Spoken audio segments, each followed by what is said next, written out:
কে নেই এবং কেসে নেই তারপরে বলি, একটু হুম, হাসিও দেই, একটু কাশিও। শোনে, একজন মানুষ যখন প্রতি ঘন্টায়, প্রতি আধা ঘন্টায়, প্রতি 10 মিনিটে তার বক্তব্য পরিবর্তন করে, এই মানুষটি সম্পর্কে মন্তব্য করতেও আমার রুচি পেবা। আমি একজন সাধারণ মানুষ, ডোনাল্ড ট্রাম্প আমেরিকার মতো রাষ্ট্রের প্রেসিডেন্ট। আমাদের পাঠান ভাই কিন্তু সবকিছু উল্লেখ করে গেছে যে হুম, উনি কি করবেন, ইরানকে কতটুকু করতে পারবেন, এবং সেটা ম্যাপ দেখে উনি বলেছেন। ফিগারেটিভ স্পিচ দিয়েছেন। হুম, ফিগারেটিভ স্পিচ হলো সাথে ফিগারটাও দিয়ে দাও। তাইলে হুম, যেহেতু উনি উনি ইঞ্জিনিয়ারিং লাইনের লোক এবং উনি এয়ারক্রাফট সম্পর্কে অত্যন্ত ভালো জানেন। আরেকজন এখানে বিশারদ আছেন, যুদ্ধ বিশারদ, আমাদের ইয়ে ভাই, মিঠু ভাই। তো আমি তো হইলাম আসলে নন টেকনো, তারপরেও আমি যেটা বুঝতে পারি যে এতদিনেও যেহেতু ইরানকে কিছুই করতে পারলো না, ওই খার্গ আইল্যান্ডের মধ্যে দু একটা এয়ার স্ট্রাইকিং করে ইরান দখল করে ফেলবে, ইরানকে ধ্বংস করে ফেলবে, ইরানকে প্রস্তর যুগে নিয়ে যাবে, এরকম হুম, বাতুলতা, এরকম বালখিল্য বক্তব্য কারা করে যাদের কথার কোনো ওজন নাই? তো এই লোকটাকে এখন বর্তমান পৃথিবীতে সবচেয়ে বেশি সবচেয়ে ঘৃণিত ব্যক্তি হলো ডোনাল্ড ট্রাম্প। আপনি জানেন যে ডোনাল্ড ট্রাম্প কত বড় ক্ষতি নিজের করেছে? যে ইউরোপ, যে আপনার আপনার ন্যাটো, তার কথায় উঠতে বসতো। এখন আজকে খবর পেলাম একটা, আজকে অনেক কাজের ভিড়, আমি মাঝে মধ্যে একটু টুকটুক করে খবর নিয়ে দেখলাম যে হুম, ন্যাটো পুরা এবং ইউরোপিয়ান ইউনিয়ন সিদ্ধান্ত নিয়েছে যে পাগলের সঙ্গে চলবো না। আমরা ইরানের সাথে, Iran is a potential country, Iran defended to major powers like America and Israel for more than a month. তো এখন আমরা কি করব?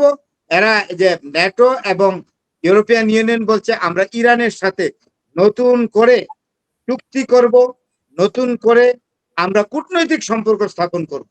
যেই কূটনৈতিক সম্পর্ক স্থাপন করতে গিয়ে আমেরিকার একটা কথাও শুনবো না, ডোনাল্ড ট্রাম্পের কথা আমরা চলবো না, ইরানের হুম, সাথে আমরা সম্পর্ক করবো। আপনি কি মনে করেন প্রস্তর যুগে নিয়ে যাবে ইরানকে?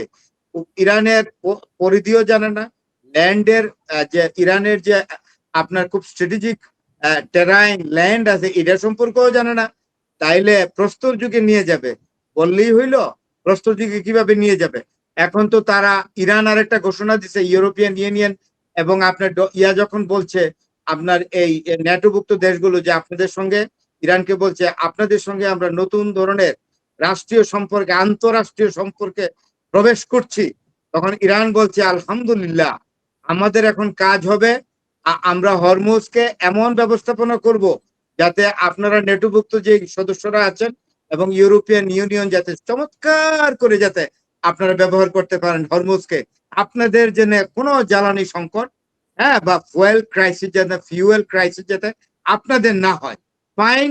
এখন ডোনাল্ড ট্রাম্প চাইলেই ইরানের তেল খনি নষ্ট করে দিবে? এটা দিবে ইউরোপিয়ান ইউনিয়ন, দিবে ন্যাটো?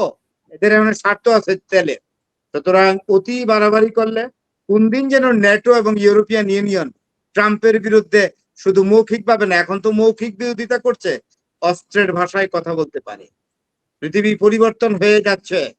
ন্যাটো এবং ইউরোপিয়ান ইউনিয়ন তাদের স্বার্থ যখন অতিরিক্ত ক্ষুণ্ণ হয়ে যাবে, তারা যখন চরম তেল সংকটে পড়বে ডোনাল্ড ট্রাম্পের এই পাগলামির জন্য, তারা এখন মৌখিকভাবে বিরোধিতা করছে, পরে কিন্তু অস্ত্রের ভাষায় কথা বলবে। এবং আরেকটা জিনিস বলে, আপনি অ্যাটম বোমার কথা বলছেন, অ্যাটম বোমা ছেলের হাতের মোয়া নাকি যে হাত থেকে নিয়ে ছুড়ে দিল কোথাও বা খেয়ে ফেললো? No, it is not an easy task like this at all. Atom বোমা করলে যাবেন আপনি পুরা পৃথিবীতে অ্যাটমিক ওয়ার শুরু হয়ে যাবে। যখন ইরানের উপর যদি অ্যাটম বোম মারে, তাহলে ইরান ধরেন বিরাট ক্ষতির সম্মুখীন হবে। তেল সংকটে প্রথমেই পড়বে চায়না। চায়না কি তখন হাতে মুন্সিগঞ্জের কলা নিয়ে কলা খাবে? চুলে চুলে কলা খাবে নাকি?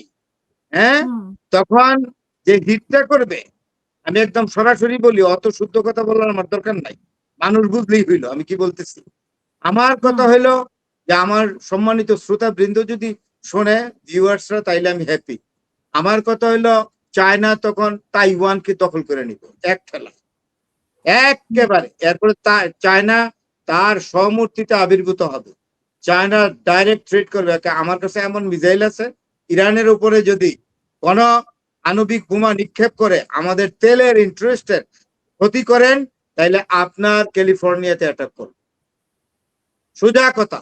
রাশিয়া বলবে এই সুযোগ ছেড়ে দিব, ইউক্রেনের উপর একটা বোমা মাইরা দিবে রাশিয়া, যে ইউক্রেনকে পুরা নিয়ে নিবে। ইউক্রেনে তো বড়, ভালোই বড়, একটা কোনা দিয়ে নিউক্লিয়ার মেরে জেলেনস্কিকে উঠায় নিয়ে আসবে, এনে মস্কোতে বাইন্দা ধুয়ে রাখবো, পিচমুড়া দিয়া বেঁধে রাখবে এবং ইউক্রেন নিয়ে নিবে। আরো কিছু হবে, এত সোজা না। ডোনাল্ড ট্রাম্পের মতো এরকম গবেট এবং একটা অত্যন্ত যে ইন্টারন্যাশনাল পলিটিক্স বোঝে না এবং আন্তঃরাষ্ট্রীয় সম্পর্কের প্রতি যার কোন রকম বিন্দুমাত্র শ্রদ্ধা নাই, যেটা ইন্টার রিলেটিভ ডিপ্লোমেসি যেটাকে বলে আপনার পরিভাষায়, তার সম্পর্কে কোনো অভিজ্ঞতা নাই। এই ধরনের আকাট মূর্খ, অত্যন্ত দুর্নীতিবাজ এবং ব্যাংক লুটেরা এবং পৌর সম্পদ লুণ্ঠনকারী একটা লোককে আমেরিকার লোক ভোট দিছে। আমেরিকার লোকরা এখন পাপের প্রায়শ্চিত্ত করা উচিত। আমি মনে করি আমেরিকার লোকরা দলে দলে গিয়ে হোয়াইট হাউসে তাকে ঢুকে গিয়ে একদম, এরকম তো হয় বাস্তিল দুর্গ যেভাবে শেষ করছিল ষোড়শ লুইকে, লুই দ্য 16th কে যেভাবে হটাইছিল, ইতিহাস জানতে হয়। এই জন্যই লুই দ্য 16th এর মতো এই কিং, আমেরিকার এই স্বঘোষিত রাজা, এটা ডোনাল্ড ট্রাম্পকে আমি প্রেসিডেন্ট বলি না, he is a self declared king, তাকে একেবারে ধরে এনে মানে হোয়াইট হাউসের রাস্তায় একদম পদদলিত করে তাকে হত্যা করা হচ্ছে মনে করি। তা না হলে আমেরিকা কিন্তু বাঁচবে না, সে আমেরিকাকে একটা ভয়ঙ্কর দিকে নিয়ে যাচ্ছে। আমি মনে করি mass movement is needed to exactly to step down this sort of scoundrel from the presidency of the United States of America. সুতরাং খুবই সাবধান, এত সুজানা ইরানকে প্রস্তর যুগে নিয়ে যাবে, জাহান্নামে নিয়ে যাবে, এগুলো ল্যাঙ্গুয়েজ। সেই জন্যই বলছি যে তাকে পদদলিত করে মাটির সাথে মিশিয়ে দেওয়া উচিত। This man should not be taken once again as the in his office. আমেরিকানরা কি করে, আমেরিকানরা নিজেদেরকে না অত সভ্য মনে করে। আমি কেয়ার স্টারমারকে ধন্যবাদ জানাই, একদম পয়েন্টে খাড়া আছে যে আপনি যতই প্রেসার করেন না কেন, I am the last man exactly to surrender to you. I'll not exactly, I will not do anything against the interest of the British people. As Prime Minister, I have been elected by the British people. So it is my concern, absolute concern, exactly to secure the interest of the British people, not the interest of the American people, not the interest of Donald Trump. বলে দিয়েছে তো। আর ওই নেতানিয়াহুর অপমৃত্যু হবে, অপমৃত্যু। নেতানিয়াহুকে দেখেন, ইসরায়েলের লোকরা কিন্তু অতিষ্ঠ। ইসরায়েলের আপনার উত্তরাংশে, দক্ষিণাংশ হিজবুল্লাহরা যেখান দিয়ে আছে, সব জায়গা দিয়া ইসরায়েলের উত্তরে, হিজবুল্লাহদের দক্ষিণে একটা বড় ধরনের কিসের যুদ্ধ আপনি হইতেছে, আপনি বললেন এই মিডল ইস্টে, এখানে বড় যুদ্ধ হচ্ছে। এবং যেভাবে মিসাইল আপনার হিজবুল্লাহরা মারতেছে, এত মিসাইল কোত্থেকে পাইছে? আপনি কি মনে করেন শুধু মিসাইল ইরানি সাপ্লাই করছে? হিজবুল্লাহদের এখন সাপ্লাই করতেছে অন্যান্য দেশগুলো পর্যন্ত। আমার কাছে এখন গোপন খবর আছে, আমি শুনেছি যে টার্কিও এখন মিসাইল দিচ্ছে হিজবুল্লাহদের, এবং চায়না গোপনে মিসাইল দিচ্ছে হিজবুল্লাহকে। কোথায় যাবে?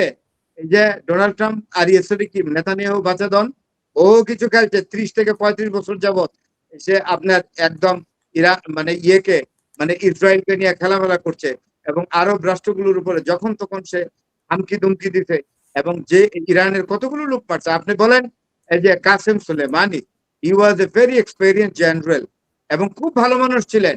হি supported the cause of the Palestinians, এটাই তার অপরাধ ছিল। প্যালেস্টাইনেদের ন্যায্য দাবির প্রতি তিনি সমর্থন জানিয়েছিলেন, এটাই তার অপরাধ ছিল। তাকে মিসাইল অ্যাটাক করে, টমাহক চার্জ করে তাকে মেরে ফেলেছে। আপনি বলেন তো এটা কোন সভ্য দেশের মানুষ এটা করে? কোন একটা দেশের সেনা সেকেন্ড ইন কমান্ডকে এইভাবে মেরে ফেলছে। আপনি বুঝতে পারেন ইরানিরা কখনো আগে আক্রমণ করেছে? ইরানিরা কি গুপ্ত ঘাতকের ভূমিকায় অবতীর্ণ হয়ে কোন রকম কোন রাষ্ট্রপ্রধানকে হত্যা করেছে? কোন সরকার প্রধানকে হত্যা করেছে? কোন মিলিটারি জেনারেলকে হত্যা করেছে? Iran always is following the principles of war, but America and Israel are the rubbish not to follow the principles of war. ধন্যবাদ।